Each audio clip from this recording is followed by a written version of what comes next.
Hey, good to see you. So glad you could join us here on the Sixers Talk podcast. A full house, like three queens and two aces. We have two queens here with us right now. Krystle Rich and Amy Fadool joining me and Ben Berry here. We're brought to you by Wilmington University, WilmU Works. And we got a full house because this is the trade deadline special. So glad you could join us live and in the flesh. And let's just dive right in, guys. Some people thought it would be a major splash. Some people thought it might be just fortifying what they had, but the Sixers have traded for George Hill. Tony Bradley is gone, Terrence Ferguson, as well as 2 draft picks. It ends up being a 3-team trade where Terrence Ferguson ends up with the Knicks and the Oklahoma City Thunder get the draft picks in exchange. So it's funny because, of course, why would they want Terrence Ferguson back? Because they sent him to us originally.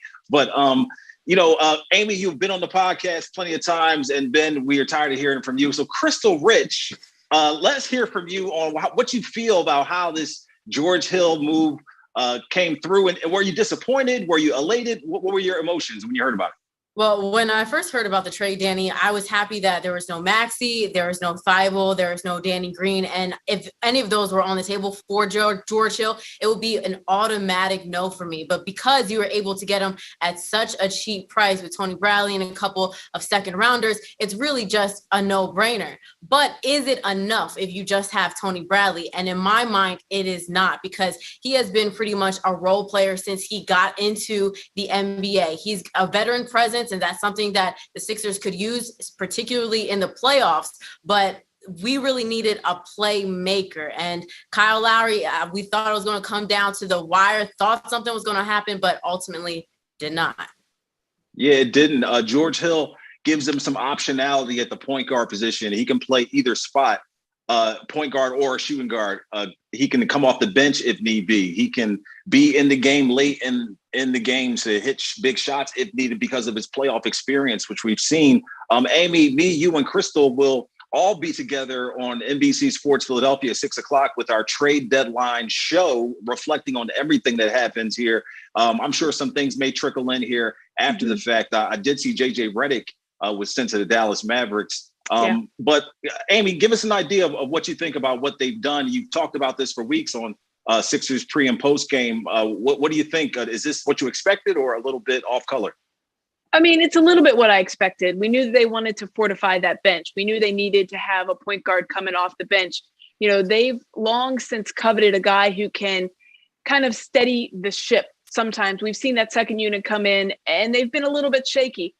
It seems like they like Shake Milton playing off the ball more and more. We've seen him come in maybe with Tyrese Maxey, and Tyrese Maxey will hand the ball. So George Hill gives him, as you mentioned, that option. All right, you want Shake to handle the ball? He can do it. You have George Hill as the secondary scorer. Then you want to flip-flop those situations. I think Shake Milton does better when he's asked to score more rather than run the point.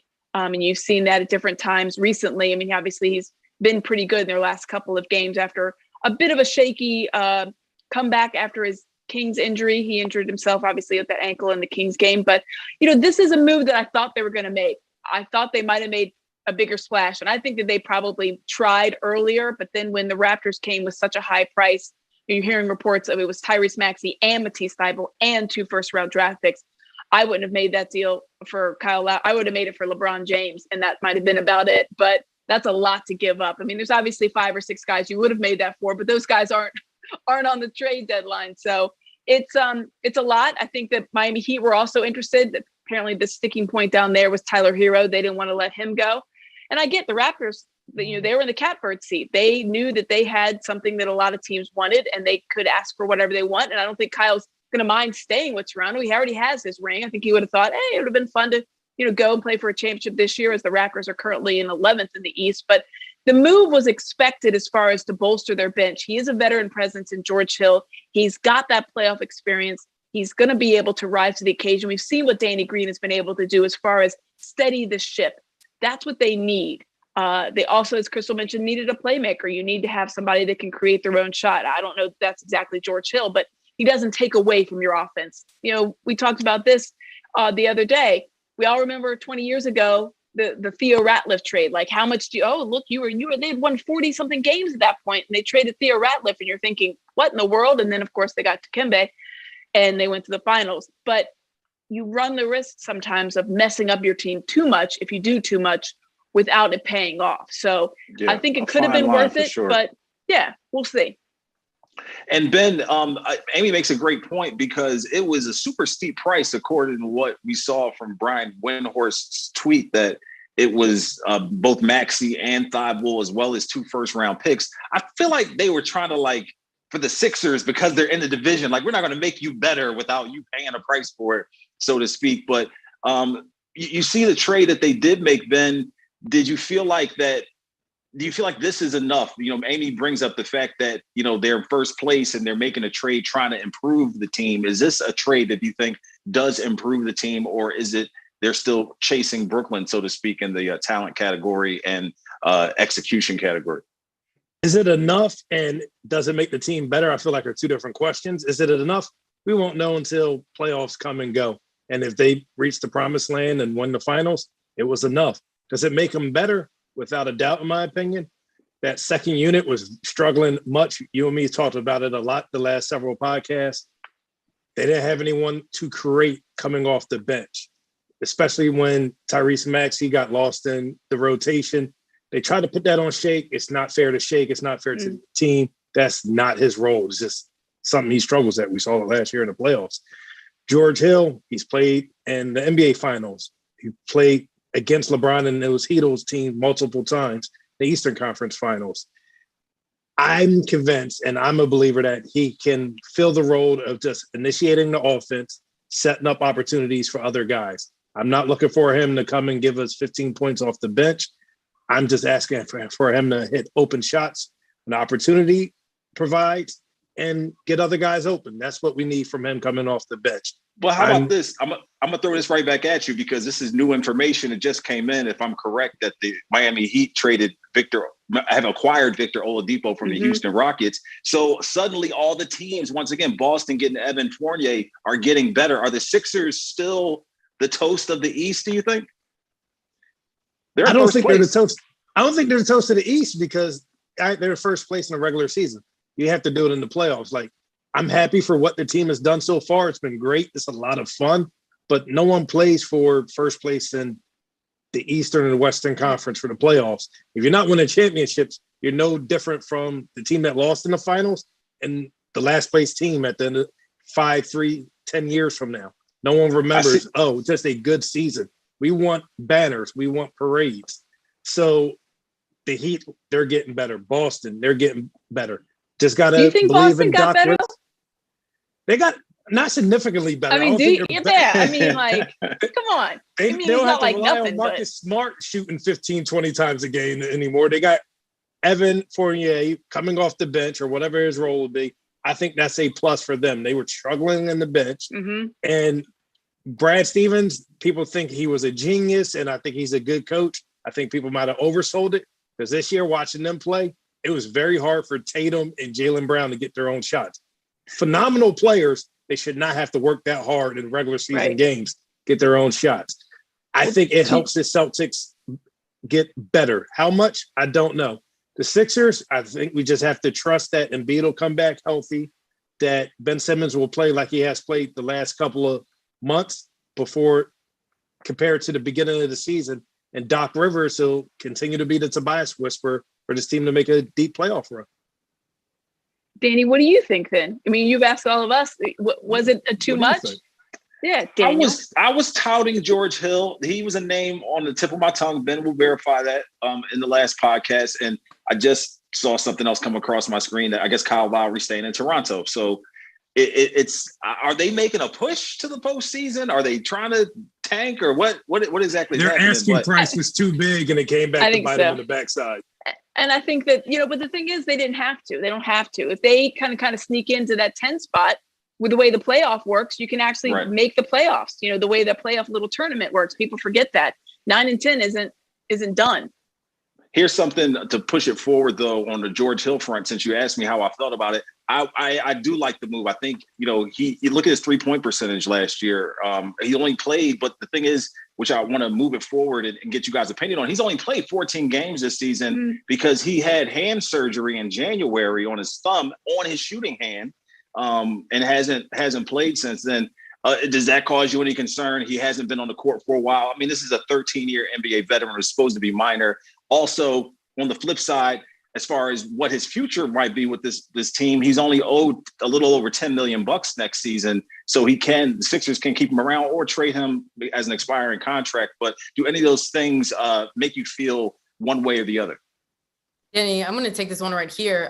Right now, it does not. His health to me is not too much of an issue. If it becomes an issue, then we're just going to have to cross that bridge when we get there. But as currently constructed right now with the addition of George Hill, he does make the bench better, but I think a lot of Sixers fans wanted someone who could potentially be inserted into that starting lineup and maybe bring one Danny Green off the bench. Daryl Morey was not able to make that happen. Per the Woj tweet, the Raptors are now keeping Kyle Lowry, and I think it's really to their detriment on his expiring contract. Houston now traded Oladipo to Miami. That was a potential for Kyle Lowry to go to Miami. It got sliced in half with the Victor Oladipo trade. And now for us, even, always having a backup plan because the Kyle Lowry didn't work, a backup plan could have been Alonzo Ball, but now that will not work because the Pelicans are keeping him. Did you think that he would fit here though? Was that a guy you wanted? I actually, there's a lot of up and down about Alonzo Ball, but I'm fine with him. I look at the 3-point percentage and see his development behind the arc, and that's what I'm okay with because I know right now when we get to the playoffs, that's what I'm concerned about. Even if you start Lonzo Ball or bring him off the bench, if he just is able to knock down a few 3-pointers for you at a high clip, that's what I was concerned about. It's obviously, if I have my choice this season for Kyle Lowry or Alonzo Ball, even though Alonzo Ball has a much longer career ahead of him, I would have went Kyle Lowry just for the grittiness alone. Outside, I can do without all the ball flopping. But I think that the Sixers, George Hill makes the bench slightly better, but I still don't think it's enough to really put the Sixers completely over the top and say we're guaranteed to win the finals or even make it there. Oladipo, Avery Bradley, and Kelly Olynyk was the trade. So Oladipo for Avery Bradley and Kelly Olynyk. But then you were in the Lonzo Ball camp like Krystle. So were you disappointed? I was the champion. I was the president. Did you think you disappointed didn't make a run at him? I am. I thought Lonzo would have worked perfectly alongside Ben Simmons. Seeing Amy laugh, I can't wait to hear what she has to say. But okay, she's going to tell me I'm wrong, but I feel like we'll still be friends. Lonzo's shooting 38.5% from beyond the arc. I've seen he's learned how to play off the ball. He's a great perimeter defender. So the Sixers wouldn't lose much on the defense end of the ball. As I said in the pod the other day, having Lonzo at the top of the key, Ben on the wings, and Joel down in the paint, I think that would be great. And you could stagger Ben and Lonzo's minutes, so there's always a creator with the second unit. I think that would have been a great move.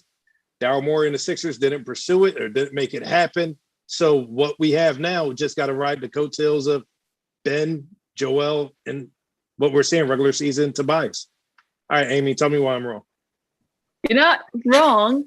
You're never wrong. Everybody has their own opinion. I just think that, that lineup you mentioned, there's a lot of lack of points for me when you're talking about going from a potential of a Kyle Lowry. I mean, you probably would have had to include Danny Green in that trade to get Kyle Lowry just to make the money work, right? So then you would have Kyle Lowry's your starter, and you'd have Seth Curry coming off the bench, which I think is huge boost. I think that's what's really missing in here is that would have created that instant offense off the bench, Seth coming off the bench. But if you have Lonzo Ball in the starting lineup with Ben Simmons, I mean, to me, he's a poor man's Matisse Thybulle when it comes to perimeter defense. Matisse Thybulle can knock down a three for you if you really are interested, Ben. So there you go. You already have him. Plus, he's a better defender. Their shooting percentage is totally different, though. I know. Matisse Thybulle never shoots the ball. I don't need him to shoot the ball. He's truly a one-trick pony, but his one trick is perimeter defense, and it's pretty good.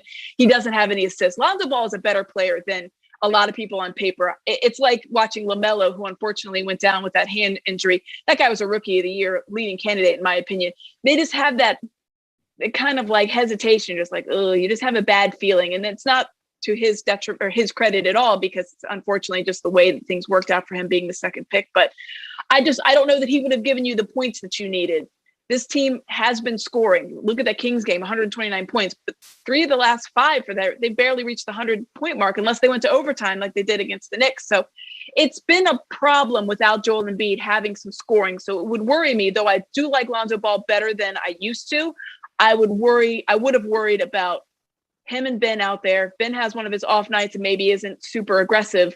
All right, well, then you've got a guy that can get you 8 points and a guy that can get you 12 points. And that together is not enough. You need a guy that's one guy to get you 20, not 2.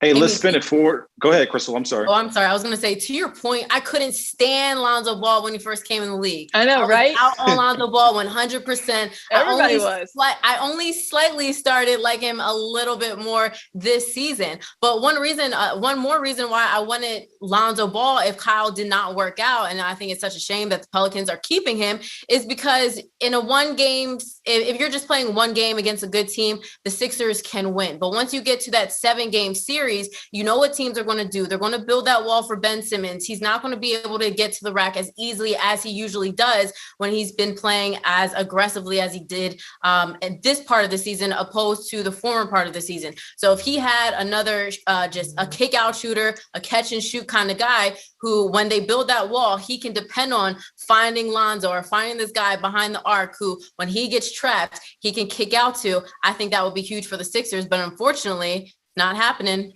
Yeah, we don't know. We don't know what they're going to do. I mean, Danny, I know you got another point, but there are other options. I mean, we've got expiring contract times coming up. You can go ahead and pick up some flyers on some guys. So yeah, having a catch and shoot guy. I remember when JJ Redick's name was brought up, and I tried not to let it come up here. I swallowed it back down, but that would have been very strange. But Danny, go ahead. Yeah. I'm sorry.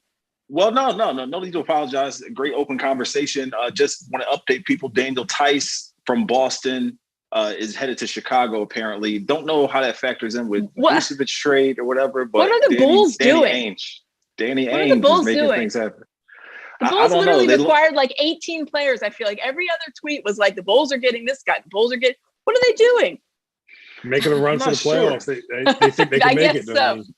I mean, honestly, the way the playoff, the little tournament works, the 7-8 plays each other, and then the 9 and 10 play each other. There is a chance that these teams that seem like they're outside looking in, they're actually right where they might want to be, kind of. There's a flip side to all of this where we're talking about the George Hill trade, the superstars they didn't get. The buyout market is still there. They're like a guy like LaMarcus Aldridge just might be available.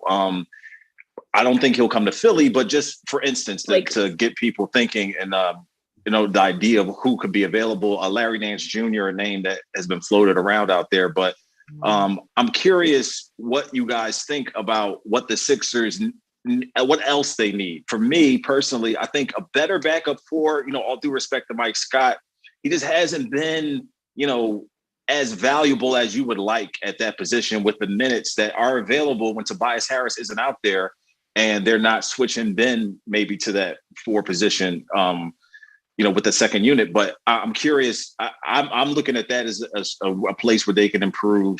Hopefully they're able to snag something there to kind of, give them some more 3-point shooting. Remember, this is a team at the very bottom of the league in 3-point attempts per game.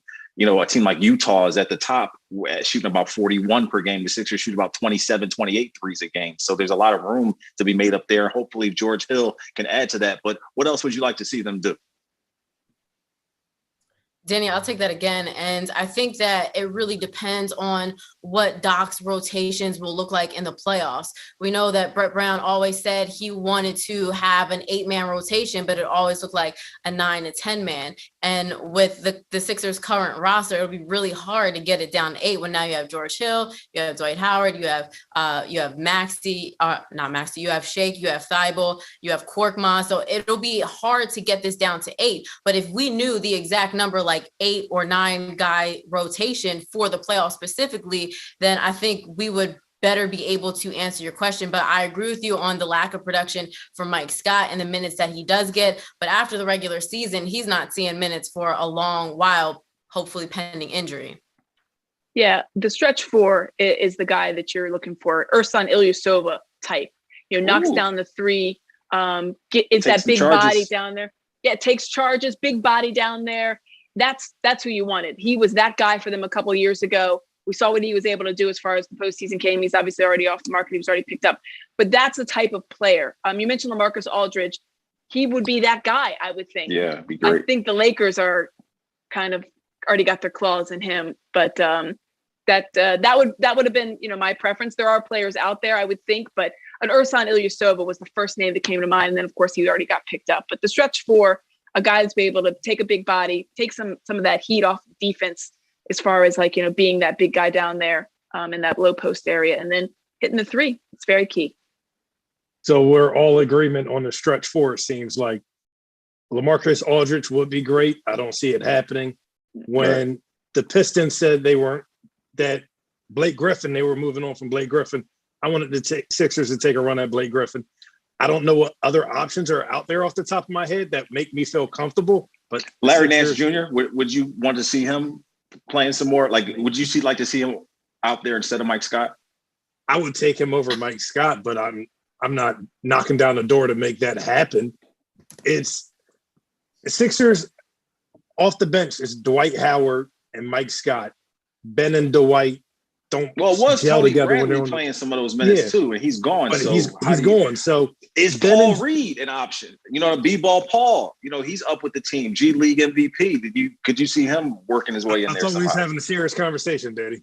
Daniel, I like B-ball playoffs. He's a good player. Talking about he weighs the same as he weighs the same as much as you, Daniel. Well, we want to stretch forward.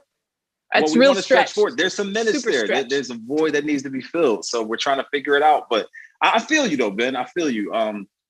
If you look at, for me, if I'm looking at it to Krystle's point, the 8 or 9 man rotation, sure. Like the Sixers core 6, I'm glad they didn't touch them and being the starting 5 and Dwight Howard. And then outside of that, Shake Milton, Furkan Korkmaz, it's kind of getting where you fit in. You know what I'm saying? So there's not much room outside of that. So I just feel like they're a little short of where they need to be. So that's what I'm like probing at. Like I'm trying to figure out like what one more button they can press to kind of elevate the roster. Like that's the thing when you look at what we're going to do? This is what we're going to do. We're going to tell people to tune in at 6:00 on NBC Sports Philadelphia to find out what that button is. Mark Jackson, Krystle Rich, myself, Amy Fadool. Ben will not be there, but he'll be watching. Oh, wow. Y'all upgraded. How y'all go from me to Mark Jackson? Well, I mean, about 7-8 inches, and then right. More talented. Yeah, so tune in at 6:00. We'll find out what that button is. Some of these other names that have been floating around, there'll be more, things that have kind of settled, and we'll know a little bit more of the landscape, and we'll join you then with more insight. But we appreciate you tuning into this live Sixers Talk podcast. Danny Pommells, Ben Berry, Krystle Rich, and Amy Fadool. We will see you next time. See you at 6:00. Thanks for watching.